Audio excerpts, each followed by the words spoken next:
Gosh darn flim flarm, ding dang, goobly gawk. We gotta go back to P.T. Berge, HE double hockey sticks, Pennsylvania.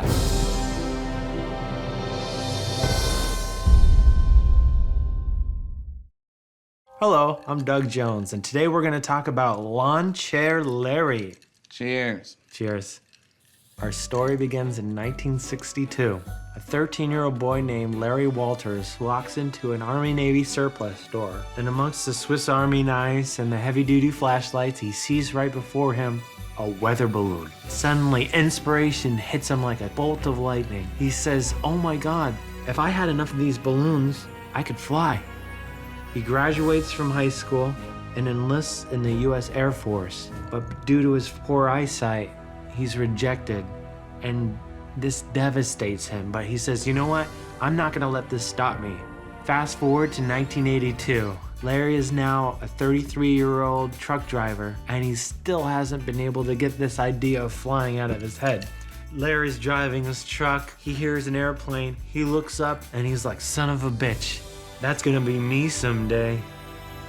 Out of my way, asshole.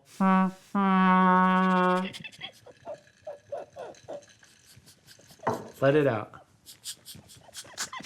So he brings his girlfriend Carol into the very same Army-Navy surplus store he went to as a kid. He says, I'm gonna buy a bunch of these balloons. I'm gonna tie them to a lawn chair, and then I'm gonna fly. She says, you can't do that. That's way too dangerous. Excuse me. That's way too dangerous. He says, no. I know what I'm doing. And Carol says, wow, okay, I'm in. Takes out her credit card and spends over $4,000 on weather balloons, a lawn chair, helium tanks, CB radio set, a BB pellet gun. So Larry lays out the plan. He says, okay, I'm gonna take off from your backyard in San Pedro. I'm gonna fly over to San Gabriel Mountains. When I reach an altitude of approximately 7,000 feet, I'm gonna use the BB pistol to shoot out the balloons, and then I'll gradually begin my safe descent into the Mojave Desert. Now here's the important part. Right before I take off, you're gonna notify the FAA so that I don't get hit by a plane. I really don't wanna get hit by a plane. I spilled on my nuts. So, July 2nd, 1982, Larry establishes his ground crew, which consists of his girlfriend Carol and his buddy Ron. It's like, hey, what's up? I'm Ron. They take 42 weather balloons and fill them with helium, tie it to an aluminum lawn chair, tie that to 24 jugs of water for ballast. Larry christens his contraption Inspiration 1, and he's like, okay, it's go time. Let's rock and roll. They cut the first tether. Suddenly Carol is like, whoa, wait a minute. Larry, this is a big mistake. Larry turns to Carol and says, baby,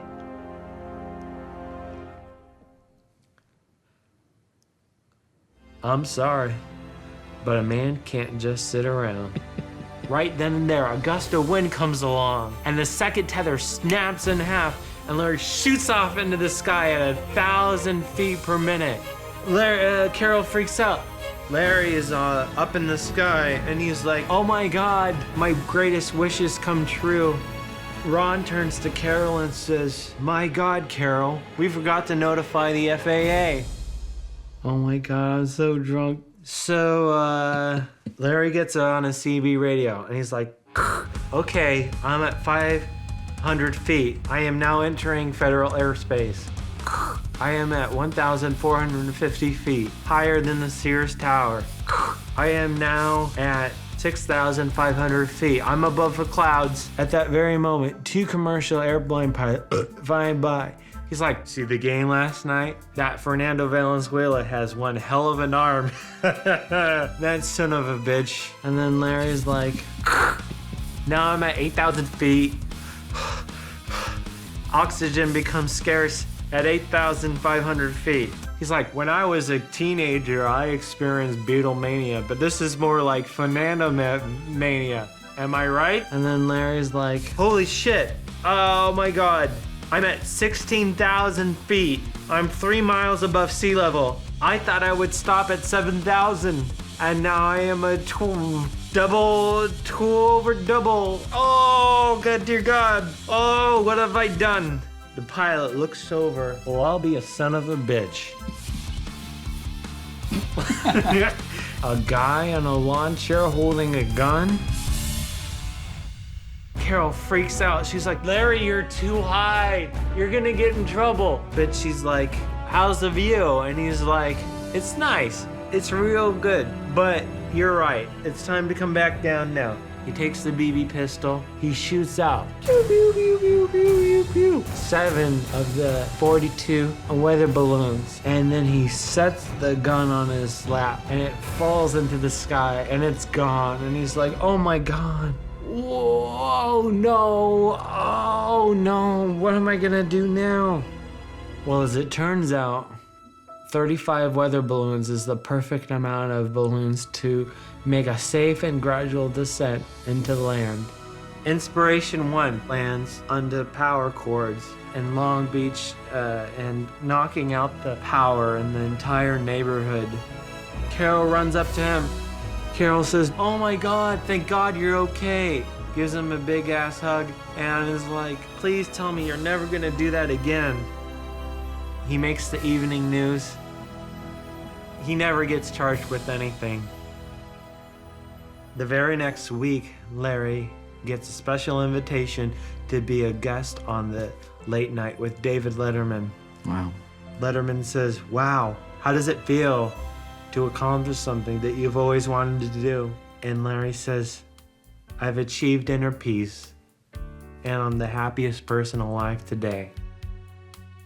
Taking me out of the space I was in, making my wishes come true. Believe it or not, I'm walking on air. Never thought I could feel so free.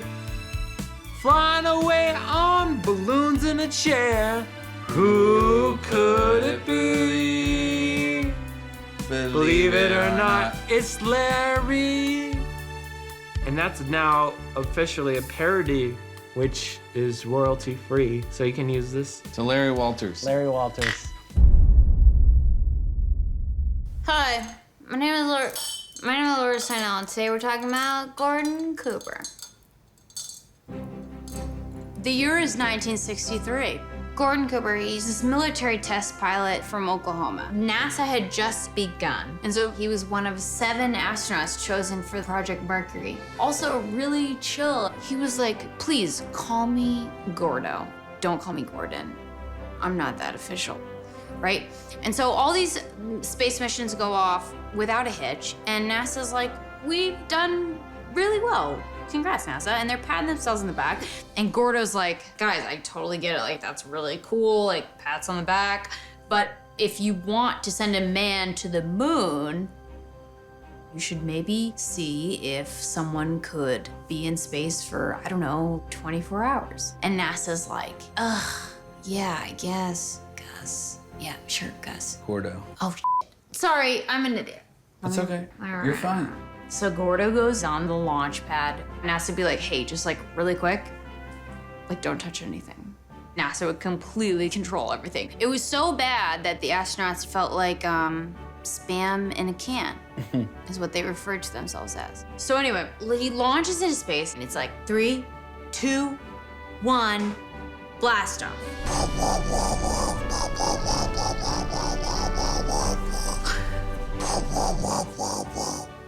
Are you shooting that? Okay, good. He gets up into space and everything's cool. He's like, I'm orbiting the Earth. Oh, I'm sorry. You can swear. No, my mom, I'm gonna try not to swear. So he's in space. He sends back the first TV images of a human back to Earth. He has a little powdered roast beef dinner. He's just having a ball. So he takes a nap.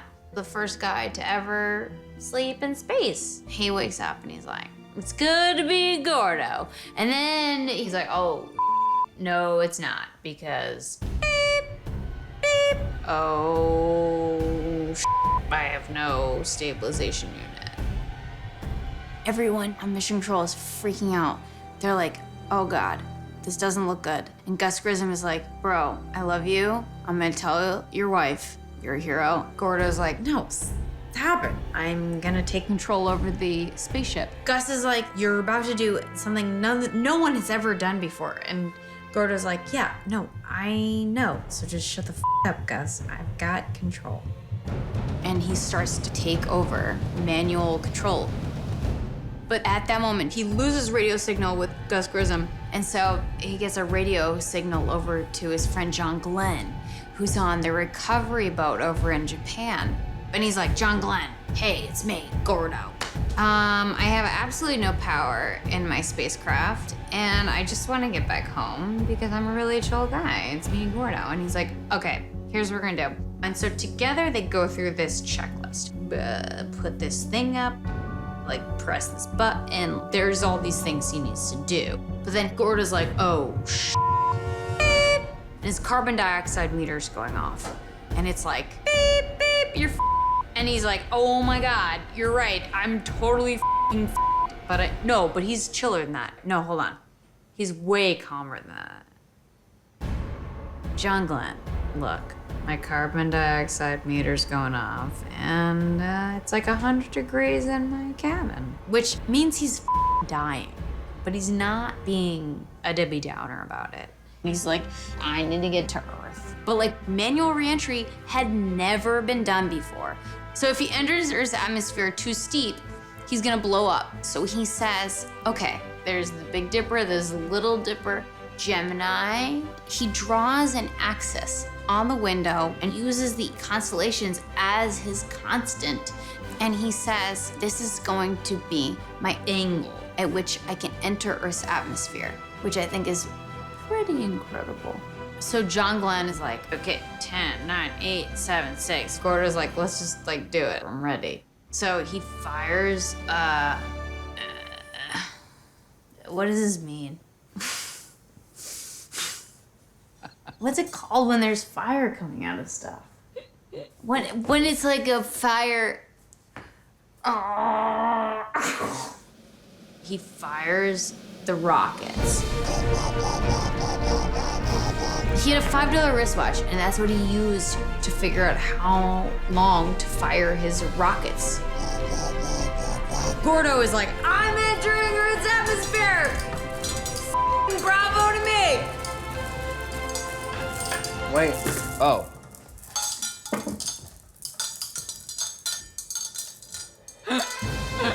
And he splashes down, and he has the most accurate splashdown ever in NASA history. He's like so chill. He's like, hey guys, I made it. I'm not surprised. It's me, Gordo. Big whoop.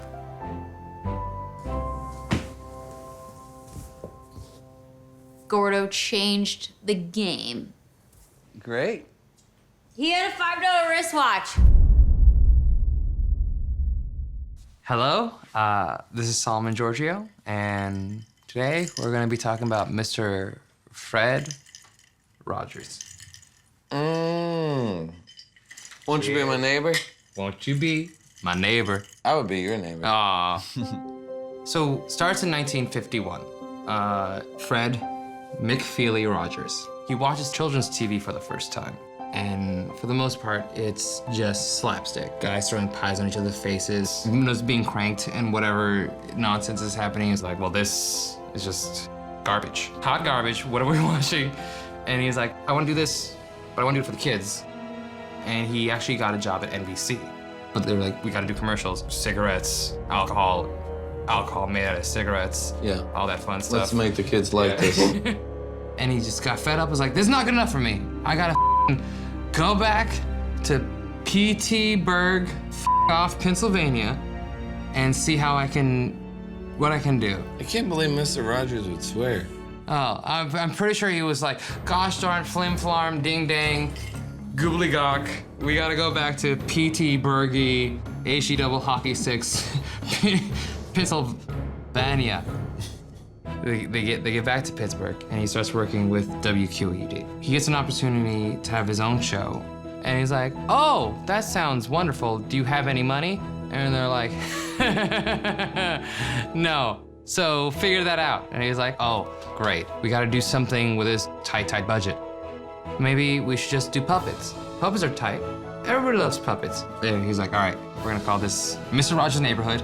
We got the puppets. We got the land of make-believe. We got Mr. McFeely, the weird postman that I named after my middle name.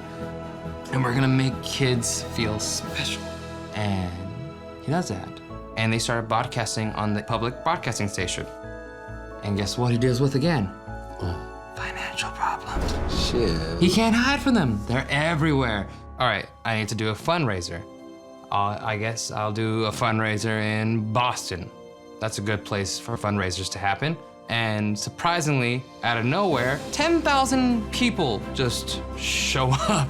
10,000? 10,000 people. And that piqued the interest of our president at the time, Mr. Lyndon B. Johnson, who honestly, dope as hell. Hey, I'm gonna set up the Corporation for Public Broadcasting. You get to have $20 million. So Lyndon B. Johnson's like, peace. And then Richard Nixon showed up and he was like, oh, the Vietnam War is happening. I'm gonna cut the funding. But before Nixon could take all that money away, they had to have a Senate committee hearing led by Rhode Island Senator John Pastor. This is when Mr. Rogers slides in. Like, the part of me is like, likes to imagine Mr. Rogers just moonwalking into the committee hearing. Mr. Rogers was like, this is what we do. We look at kids and go, hey, you are legit a person, and you have an importance in this world. Also, your imagination is a brilliant thing that you have going on in your head, and we should develop it in this great, insane way. He spoke the words of the song that he wrote about what to do when you're mad. He's like, well, what do you do when you're mad? Do you want to punch a wall? Do you want to rip your mama's hair out? Do you want to kick your kid sister in the face? Well, how about you just sing this precious little song instead? And John looked at him and was like, I am a rough, hard armadillo of a human man. But you gave me goosebumps. You gave me spine chills. They were like, we get it. What you do is wonderful. You deserve this $20 million. We were dumb for even bringing you here, Mr. Rogers. That day, PBS was legit saved. They weren't losing any funding. They were like, you are legit the greatest thing to ever happen to television. You're doing such a great job. Kids are the best, and you're the best, and never will stop. If it wasn't for what Mr. Rogers did that day, there would have been no Sesame Street, there would have been no Lamb Chops Play Along, there would have been no Reading Rainbow. It just, the list goes on and on and on and on and on. He left behind several decades of some of the best children's television programming ever in the history of not only television, but the whole world. Humanity. Humanity. To PBS. To PBS. Mr. Rogers. And the good of humanity. Amen.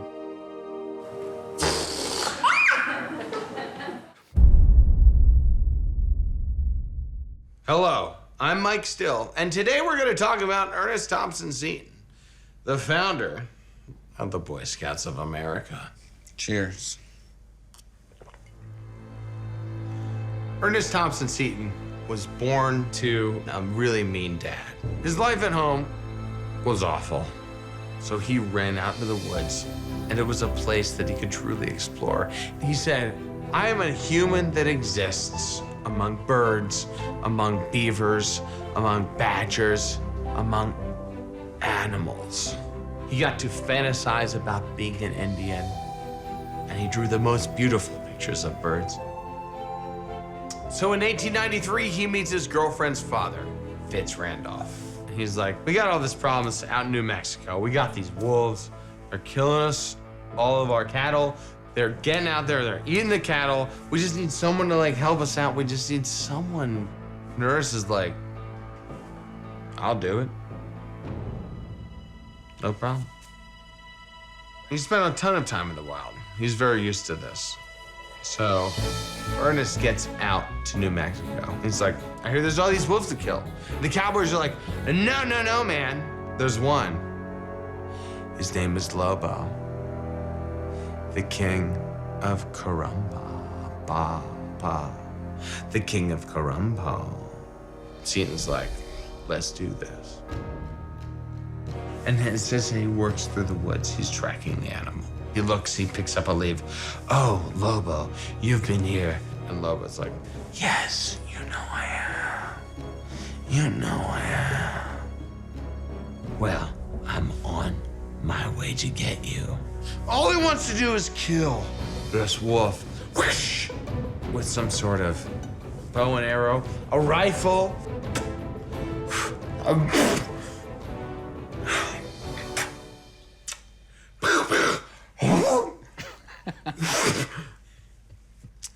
Showing how to kill a wolf. And he can't do it. He's a total smart f***ing wolf. So he's hunting Lobo for 4 months. All of a sudden, he's like looking out on the prairie and he's like, why am I seeing this wolf during the day? And it turns out Lobo was hanging out with the hottest wolf that's ever existed. And she's super f***ing hot, real hot. So, Lobo and Blanca were hanging out, and they were the super coolest humans to ever hang out. They were super chill. Ernest realizes the only thing that could kill Lobo is the most dangerous weapon of all. Love. Ernest and his boys go after Blanca. They go after her. And they capture Blanca. They know that she is the way to get Lobo. And they pull her back, and they kill her. Just totally done. It's done. They got her. They got her. They got her. And Seton's like, now we can get Lobo. And he takes her corpse back to his camp, and he hears at night the sad howl.